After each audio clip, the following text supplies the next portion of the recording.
두 재료로 직조한 옷을 입지 말라. 제2편. 네 밭에 두 종자를 섞어 뿌리지 말라. 하나님은 이어서 밭에 두 종자를 섞어 뿌리지 말라고 하십니다. 성경에서 밭이란 저 들판의 밭을 말하는 것이 아닙니다. 밭은 우리의 마음밭을 말합니다. 마태복음의 씨 뿌리는 자의 비유에서 예수님은 제자들에게 밭은 마음이며 씨는 말씀이라고 해석해 주십니다. 그러므로 레위기의 이 구절도 밭은 마음을, 씨는 말씀을 상징한다는 것을 알 수 있습니다. 또한 씨를 마음밭에 받는 자나 씨를 뿌리는 자는 같은 사람입니다. 왜냐하면 뿌리는 자는 자신이 받은 것을 뿌리게 되기 때문입니다. 결국 섞어 뿌리지 말라는 말씀은 섞어 마음밭에 받지 말라는 말씀과 동일한 뜻입니다. 두 종자. 네 밭에 두 종자를 섞어 뿌리지 말라.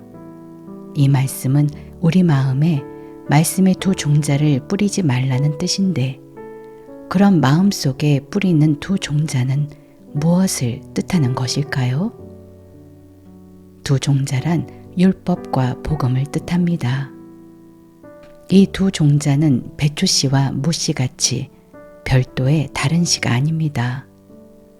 같은 한 씨인데 처음에는 율법의 씨이고 그 다음에는 복음의 씨가 되는 특수한 씨입니다. 한 가지 예를 들자면 계란과 병아리의 관계를 생각해 볼 수 있습니다.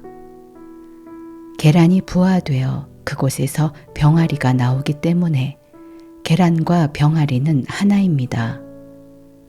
그러나 동시에 계란은 계란이고 병아리는 병아리로서 이 둘은 엄연히 다른 두 종류이기도 합니다.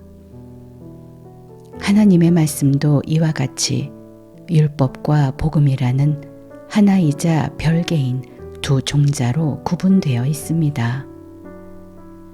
하나님은 한 밭에 한 종자의 말씀만 뿌려지기를 원하십니다.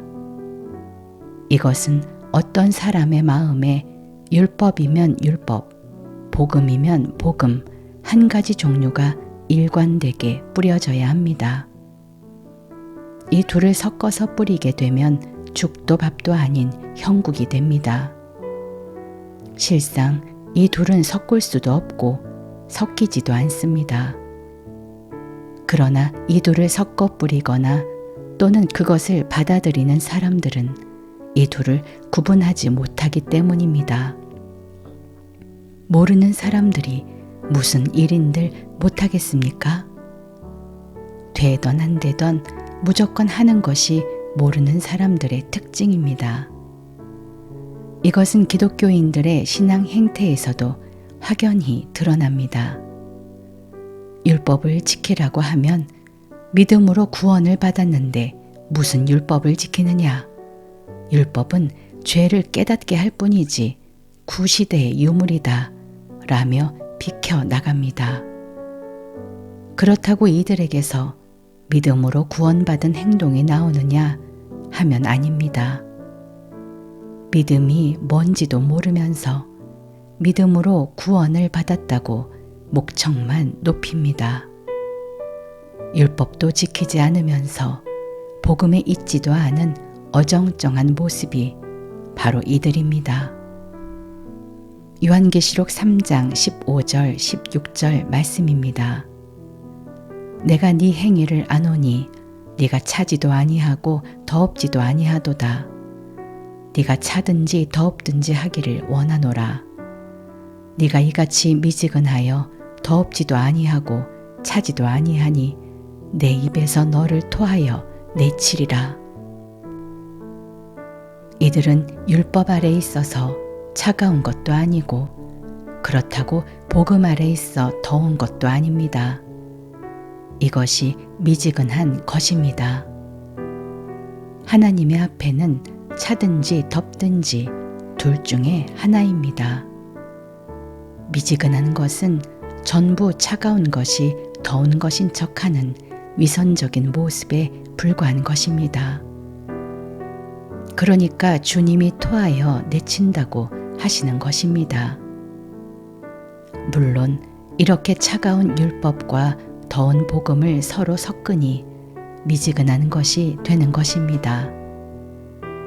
두 종자를 같이 자신의 마음밭에 뿌린 결과입니다. 미지근함은 차가움에 속한 자들이 그들의 무지로부터 가질 수 있는 특권이기도 합니다. 거듭나서 복음의 세계에 진입한 사람들은 말씀을 한 종류로만, 즉 복음으로만 받게 됩니다. 결국 두 종자를 섞어서 뿌리지 말라는 말씀은 거듭나서 복음의 세상으로 들어오라는 뜻이기도 합니다. 그러면 자연히 두 종자를 섞어 뿌리지 않게 됩니다. 두 재료로 직조한 옷을 입지 말라. 여기서 두 재료로 직조한 옷이라 함은 폴리에스테르 50%, 면 50%의 혼방 섬유로 만든 옷을 입지 말라는 뜻이 아닙니다. 그렇게 생각하고 행한다면 나는 순모옷을 입고 있기 때문에 하나님의 규례를 지킨 성별된 백성이라고 해야 할 것입니다.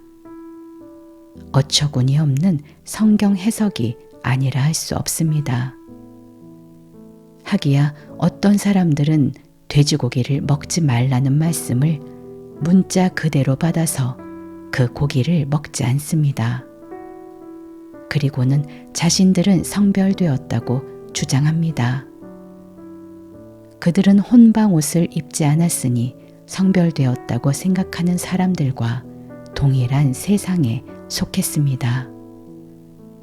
그들은 그렇게 어처구니 없는 방식으로 예수 믿고 있는 것입니다. 옷의 두 재료. 성경에서 옷이라 함은 의로움을 상징합니다. 이 의로움은 우리의 부끄러움을 가려 하나님 앞에 떳떳하게 서도록 해주는 역할을 합니다. 그리고 우리가 일생에 입을 수 있는 옷은 두 종류가 있습니다. 먼저는 율법에 의한 옷이요. 그 다음은 선택된 자들에게만 주어지는 복음에 의한 옷입니다. 율법에 의한 옷이란 율법을 지킴으로 생기게 되는 자기 의의를 말하며, 복음의 옷은 예수 그리스도가 십자가에 죽으심으로 우리가 얻게 되는 하나님의 의입니다. 결국 옷을 만드는 두 재료가 있는 셈인데 하나는 율법이고 또 다른 하나는 복음입니다. 여기서 말하는 두 재료로 직조한 옷을 입는다는 것은 율법과 그리스도의 복음을 혼합하여 의를 세우는 것을 말합니다. 그러나 애초에 율법과 복음을 섞어서 옷을 직조할 수가 없습니다. 율법과 복음은 빛과 어둠의 관계이기 때문입니다. 어둠 아니면 빛이고 빛이 아니면 어둠인 것과 같이 율법이 아니면 복음이고 복음이 아니면 율법인 것입니다. 이 둘을 섞는다는 말 자체가 성립되지 않습니다. 그런데도 이 둘을 섞을 수 있는 능력을 가진 사람들이 있습니다. 다른 사람들이 아닌 어둠에 있는 사람들입니다. 그들의 능력의 근원은 무지입니다. 모르기 때문에 율법과 복음을 섞는 기술을 발휘합니다. 그들은 복음도 율법의 한 종류로 이해하고 행동하려 합니다. 예를 들면 다음과 같습니다. 요한복음 13장 34절 말씀입니다. 새 계명을 너희에게 주노니 서로 사랑하라. 내가 너희를 사랑한 것 같이 너희도 서로 사랑하라. 최후의 만찬 이후에 예수께서 제자들에게 하신 말씀입니다. 이 말씀을 예수님의 유언처럼 생각해서 그래, 나도 열심히 형제를 사랑해야지 하는 것이 복음을 율법으로 받아서 행하려는 태도입니다. 즉 율법과 복음을 혼동하고 서로 섞는 모습입니다. 왜냐하면 서로 사랑하라는 이 말씀은 예수를 만나고 따르고 그리고 때가 된 제자들에게 하신 말씀이기 때문입니다. 예수를 만난 적이 없고 따른 적도 없고 또 때가 되지 않았으면 이 말씀대로 행한다 해도 오직 율법의 행함일 뿐입니다. 율법은 행함이고 복음은 자라남입니다. 자라남을 행함으로 이해하고 행하는 사람들이 두 재료로 직조한 옷을 입은 모습입니다.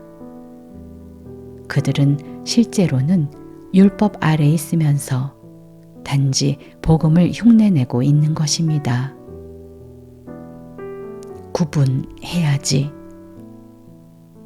자, 여기까지 레위기 말씀을 같이 살펴보았습니다. 이제 여러분의 마음은 어떻습니까? 혹시 이제 참 뜻을 깨달았으니 다음과 같이 마음의 다짐을 하지는 않으시는지요? 옛 생명과 새 생명이 혼합되는 행동을 하지 말아야지. 율법과 복음을 구분해서 받아들여야지. 그러나 이런 다짐을 수백 번 해보았자 아무런 의미가 없습니다. 옛 생명과 새 생명, 율법과 복음은 구분하려고 노력한다고 구분되는 것이 아닙니다. 지금 이 순간 구분이 되지 않으면 노력해도 되지 않습니다. 새 생명을 가지고 있는 사람, 복음 안에 있는 사람은 자연히 구분된 삶을 이미 살고 있습니다. 둘이 구분이 안 되는 이유는 복음을 알지 못하기 때문입니다. 율법과 복음을 구분할 수 있으려면 자신에게 복음이 임한 후에야 가능합니다. 그러므로 지금 이 둘이 구분되지 않는다면 율법에 속했다는 증거입니다. 이런 사람은 복음이 올 때까지 기다려야 합니다. 성경 전체가 이렇습니다. 성경에서 말하는 옷이 우리가 일반적으로 생각하는 옷이 아니고 밭이 아니고 씨가 아닙니다. 심지어는 규례를 지키라는 하나님의 말씀도 우리가 알고 있는 명령이 아니라는 것을 알아보았습니다. 성경을 일반적인 생각으로 읽으면 모두 하나님이 우리에게 주신 윤리 도덕입니다. 사랑하라, 도적질하지 말라, 간음하지 말라, 술 취하지 말라, 어느 교파는 돼지고기를 먹지 말라는 구약의 말씀도 자신을 성별하는 요소로 인식하고 먹지 않습니다. 이런 것이 성경을 윤리 도덕으로 보는 것이며 자신이 영적으로 죽었기 때문에 그렇게 보이고 그렇게 읽히는 것입니다.